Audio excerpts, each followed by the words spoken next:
Hello everyone and welcome back. Today is December 10th, which is the 5th anniversary of my brother's death. And I thought I would take this time to have a little conversation about suicide awareness and potentially share with you guys some signs that I recognized so that hopefully you can recognize them. So let me begin by saying that my brother was not always depressed. Well, I guess we're all depressed to some degree throughout our teenage years, but he was still active, he still had friends, he still went out and did things, and he never had that kind of I'm gonna kill myself mentality ever while I knew him. Like in high school, he even said multiple times he would never kill himself. And he was very religious, and he knew or believed that if he killed himself, he would go to hell. And that was one of the major reasons why he would never even consider it, but I think also he wasn't quite as depressed during high school. Something that did happen during high school that I think is important, and I think if you hear this kind of news, and I know it's hard when you're a preteen or when you're a young teen and your older sibling tells you that they were abused by your parent, it's a lot to take in, and it's hard to know the appropriate steps to take. For instance, my brother told me about how my father would beat him unnecessarily for just about anything, how he would throw staplers across the room at him, how he would throw books at him at a 2-year-old with full force, knocking him over. And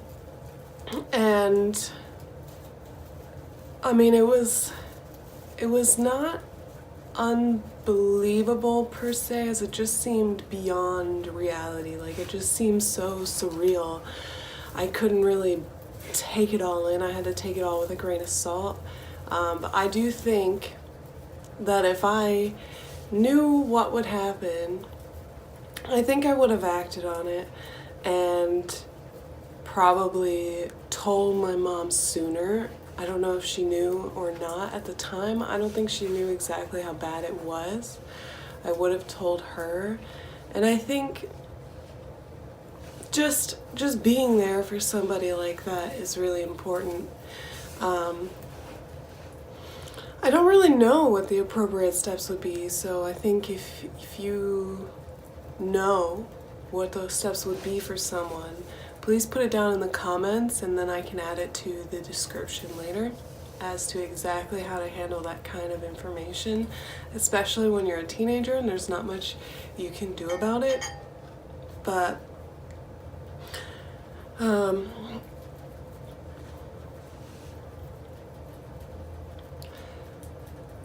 so yeah, he had a long-term girlfriend in high school who he moved in with after high school. They lived together, I think, a year, maybe a year and a half. And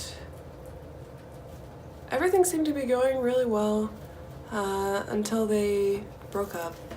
And I don't even really know why they broke up, but I was still really close to his girlfriend and her family. Like, they were my family already. Like, I just believed they were my family. Like, I knew them so long.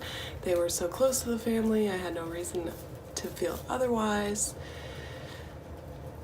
And he never really had another serious relationship after that. So I'm pretty sure his only true serious relationship was that girl during high school, and I'm sure he dated and had flings here and there, but he never lived with anyone like that again. In high school, definitely he had the cops called on him a few times for various reasons, having parties, smoking marijuana, things that now, parties probably still would be bad, but smoking smoking marijuana, even at 18, I don't think is nearly as big of a deal now as it was 10 years ago, 15 years ago, something like that. But this built some resentment for my brother towards my mom because she wouldn't let him live in the house after he graduated high school because of his truancy. And I think that was a fair judgment on her part. Hey, get your life together, and I think the way that you're going to get your life together is by moving out. But that built up some resentment for him, I believe. And, you know, things went south with his girlfriend, and his then only choice was to be homeless. And he was homeless for a while. I don't know exactly how long, but he, you know, had a string of friends that he would live with here and there. One of his friends was especially a negative influence. This guy was a drug dealer. Yeah, not the kind of friend you want to be living with, but also like an extreme Christian. Not just somebody who believed in God, but somebody who like maniacally believed in God. And I know that might not be the right word. However, he was an extreme Christian. Like, he was on or off, extremely on or extremely off, and his drug selling began with just marijuana, like it always does. Everything starts with an MJ. So as they got older, he started doing other things and selling other things, and in the last year and a half to 2 years, he started selling meth, and of course gave some to my brother if my brother didn't buy it. I don't know exactly which. Could be both. Could be he let his, like, he, the friend called Slim, let my brother, Slim's the nickname, let my brother, like you didn't know that. Anyway, that doesn't matter. He did meth for an indeterminate amount of time. None of us know exactly how long he did it. All we know is that he did do it, and he had a like psychological break. And I think this is when we really should have been very aware of what was going on.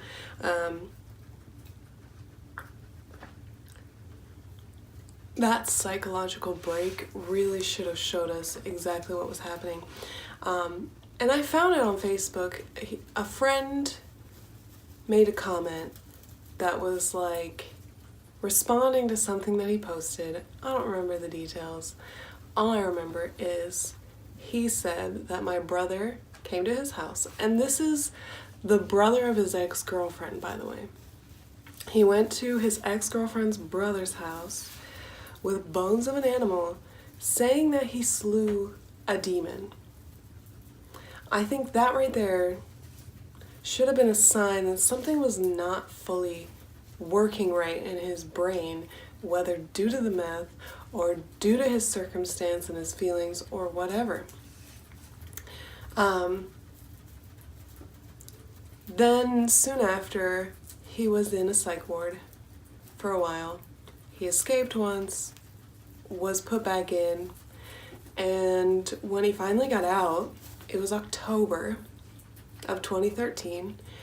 In October of 2013, he got out of the psych ward, and immediately, I'm talking within 2 days, he drove from Topeka, Kansas to Washington, to Grants Pass. Grants Pass, Oregon, to live with our uncle. And I've talked to my uncle since this happened. I've had a couple conversations with him. I'm not very close to my uncle. We've talked on the phone probably an amount of times that I can count on both my hands. Like, we weren't very close, but my brother and him were quite close. Like, my brother called him all the time when they were in middle school and high school, when he was in middle school and high school. I was pretty close to my uncle, And my uncle always wanted kids, but his relationships never worked out, so he never had kids. So he really liked that his baby brother, my dad, had kids so that he could kind of vicariously have kids, if you know what I mean. So my brother moved to live with my uncle. And I've talked to my uncle, and he said that there was this aura around my brother, and I'm using loose terms. He didn't use these words. He's not a like voodoo, ooh kind of person. He's a very like religious kind of person. And the reason that he's so aware of it is because my sister went out there, one of my sisters went out there 2 years later, 3 years later, and lived with him for about a month. And he said that her depression was only at about 1/10 the intensity of my brother's, which I saw my sister before she left, and I know how bad her depression was. So if my brother's was 10 times that much, there has to be some way to recognize when this is happening, and I think awareness is important. Signs that people are depressed is a lack of energy, a lack of enthusiasm towards things, a general lack of willpower, just the things that they talk about are going to be depressing if they talk. Notice when somebody is depressed, because I think that could have really helped my brother a lot. So he moved in October at some point, middle of the month-ish, and my uncle had guns. Now he's a typical Oregon man. Like, he likes hunting, he needs a gun to protect himself. This kind of mentality is pretty normal in Oregon and Washington in the Pacific Northwest. That's just a way of life. I mean, they live in the woods, basically. So like, guns are a pretty normal thing for people to have out there. And actually, I think in Washington and Oregon, it might be higher than many other states. You guys might not realize this, but a lot of people have guns. Anyway, my uncle had guns, and he didn't think he needed to lock them up. Now, if he could go back in time, he would realize what was happening, but of course, he didn't at the time. December, my brother went up into the room. My uncle had called him down for breakfast. It was 8 in the morning or something like that. He called him up for breakfast. I'm sure my brother said, "I'll be there in a minute."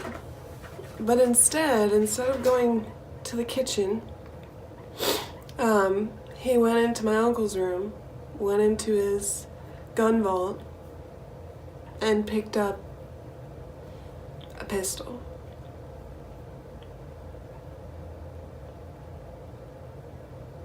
A handgun of some sort.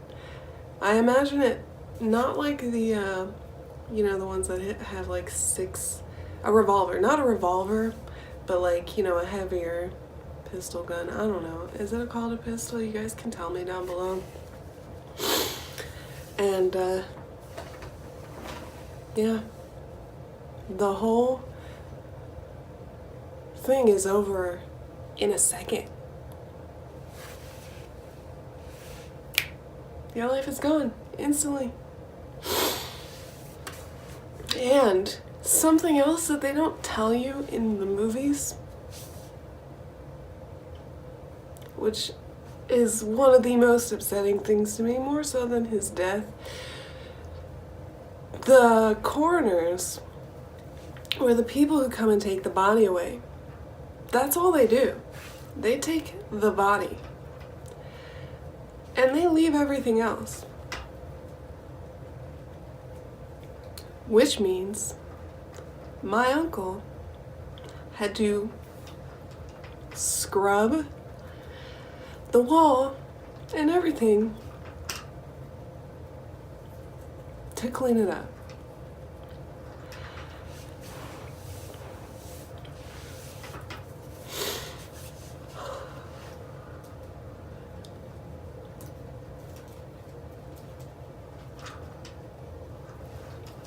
So,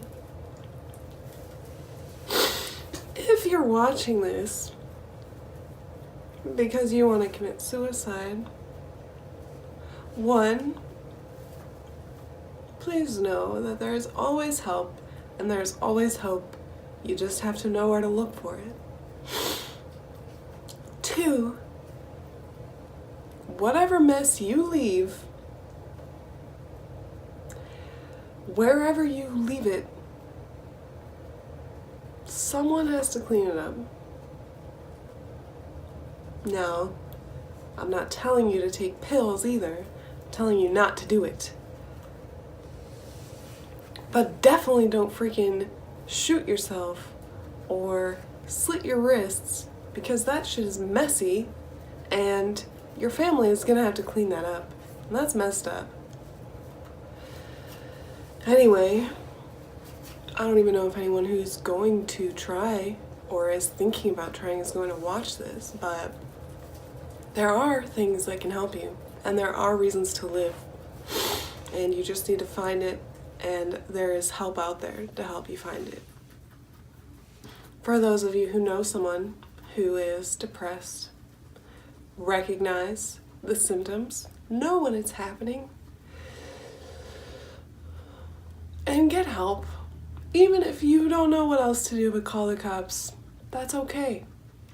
You can call 911 and say, hey, I think so-and-so is planning to kill themselves.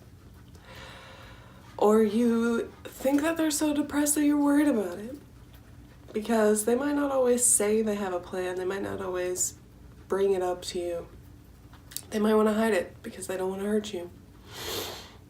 Because oftentimes people who are depressed and want to commit suicide don't want to hurt the people that love them.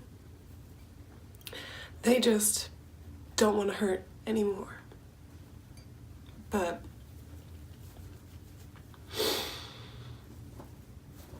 yeah, for those of you who've lost someone because of suicide or whatever reason, take comfort in the memories as they come to you. I know they're going to be hard at first. They're definitely hard because, you know, they're all you have now. There's no new ones that are going to add to that. But don't regret the things that you couldn't do, because there's nothing that you can do to change that, and all you're doing is hurting yourself for no reason. All you can do is accept what's happened and enjoy the memories as they come to you, because the memories are there to help you. The memories are there to help you feel good. Even if they're bad memories, which sometimes they are, even if they're bad memories, they are there to help you heal. And it's okay, and they're gonna help you a lot. So enjoy the memories when they come to you, good or bad. Live them, feel them, and know that they are your comfort. Anyway, guys, that's it for me today. No, I'm not asking for support in the comments. No, I'm not asking for pity. Pity is something that I hate more than anything. I am merely wanting to share my experience with suicide, especially since it's the anniversary, so it's all raw for me right now. And tell you guys that there is hope for helping them if you recognize it. Now, I give you examples of what happened with my brother, because that's the best I can do. He's the only one I've personally experienced. But yeah, I love you all. And if you know anybody who's depressed or you are depressed, please get help. Even if it's just calling your best friend or something and telling them that you're sad. It's okay to tell people that you're sad. You're not going to ruin their lives. You're not going to make them so depressed that they won't want to live. But you might just save your own life, which is worth saving. There are beautiful things that you are going to accomplish in your life. And if you don't see that right now, you need to look freaking harder. Anyway, that's it for today. I will see you guys next time.